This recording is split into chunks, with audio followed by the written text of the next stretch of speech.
আর আমি দেবশ্রী, আমার channel cook with দেবশ্রীতে সকলকে স্বাগত জানি। আজ আবারও একটা রেসিপির সঙ্গে চলে এসেছি। আজ এসেছি পুঁটি মাছের ঝোল করব। এটা খুব স্বাস্থ্যকর ঝোল। পুঁটি মাছটা করব পালং শাক আর ওলকপি দিয়ে। তো চলুন, এখানে একটু সাইজটা বড় বড় পুঁটি মাছ আছে, একটু বড় বড় সাইজের পুঁটি মাছ হলে ভালো হয়। তো পুঁটি মাছটা আগে ভেজে নিই, নুন হলুদ দিয়ে ভেজে নেব। নুন দিয়ে দিলাম। অ্যাকচুয়ালি সব রকম মাছ যেভাবে ভাজা হয় সেই রকমভাবেই নুন হলুদ দিয়ে মাছটা শুধু জাস্ট ভেজে নেব। মাখিয়ে নিয়েছি নুন হলুদ। মাছটা কিন্তু একটু অনেকটাই বড় বড় আছে মাছটা, আপনারা দেখে কতটা বুঝতে পারছেন আমি জানি না। তো চলুন ভেজে নিই। পূর্ণ তেলও এখানে আমি মাছ নুন হলুদ মাখাতে মাখাতে গরম করতে বসিয়ে দিয়েছিলাম। এটা সর্ষের তেল, সর্ষের তেলেই সম্পূর্ণ রান্নাটা করব।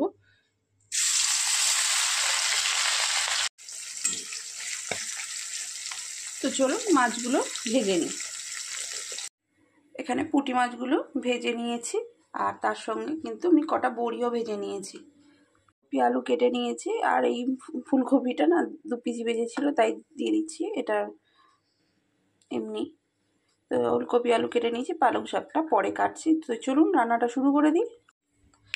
এই মাছ ভাজা তেলের মধ্যে দিয়ে দিলাম শুকনো লঙ্কা ফোড়ন আর 5 ফোড়ন। ফোড়নটা ভাজা হয়ে গিয়েছে, এবার সব সবজিগুলো দিয়ে দেবো।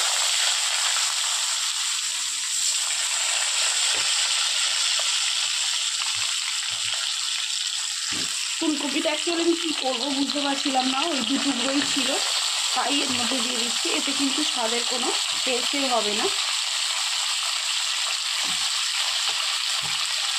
আর ওলকপি কিন্তু কাঁচা খাওয়া যায়, আমি তো খাই, ছোটোবেলায় খেতাম, এখনও মাঝে মাঝে সময় সুযোগ পেলে খাই ছোটো ওলকপি হলে। কে কে খান কমেন্টের মাধ্যমে কিন্তু জানাতে ভুলবেন না।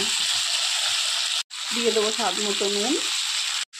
যখন পালং শাক দিয়ে মাছের ঝোল টোল করবেন না, তখন এই ধরনের ছোট্ট ছোট যে দেশি পালং শাকগুলো পাওয়া যায় এইগুলো নেওয়ার চেষ্টা করবেন। এইগুলোর স্বাদ খুবই ভালো হয়।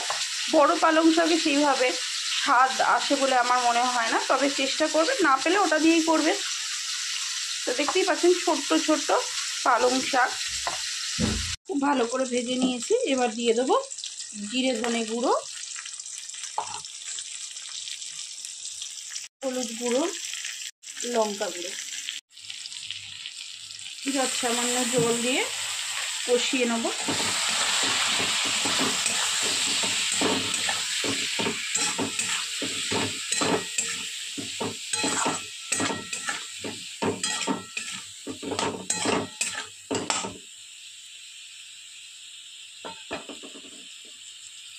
ভালো করে কষানো হয়ে গিয়েছে, এবার দিয়ে দেবো পরিমাণ মতো জল।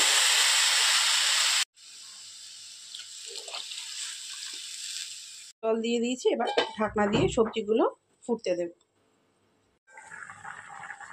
খুব ভালো করে তরকারিটা ফুটে গিয়েছে, এবার পালং শাকগুলো দিয়ে দেবো।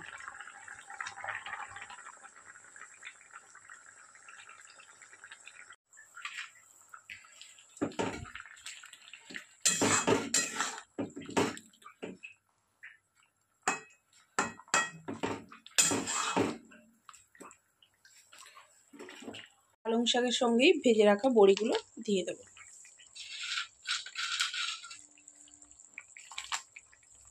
পালং শাকটা কিন্তু আমি 5 মিনিট ঝোলটা ফুটে যাওয়ার পর দিয়েছি, আর শুধু কিছু কাটিনি, শুধু গোটা গোটা দিয়ে দিয়েছি।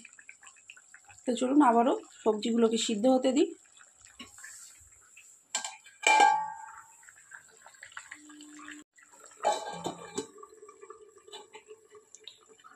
তো চলুন দেখে নিই সব সবজি সিদ্ধ হয়েছে কি।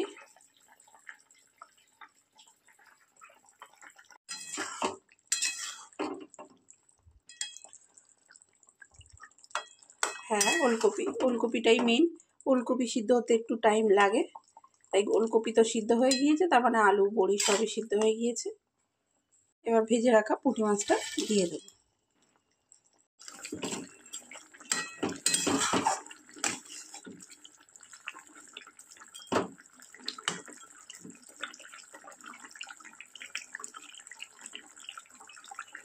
1 মিনিট রান্না করে নিয়ে আর আসছি। তৈরি হয়ে গিয়েছে পুঁটি মাছ দিয়ে ওলকপি। তো চলুন নামিয়ে নিই।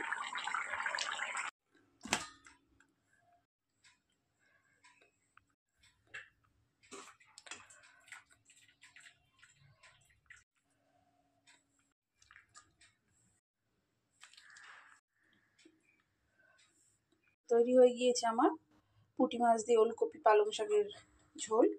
তো রেসিপিটা কেমন লাগলো অবশ্যই জানাবেন। রেসিপি ভালো লাগলে লাইক শেয়ার সাবস্ক্রাইব করে আমার পাশে থাকবেন। তো চলুন আজকের মতো টাটা, দেখা হবে অন্য কোনো দিন অন্য কোনো রেসিপির সঙ্গে।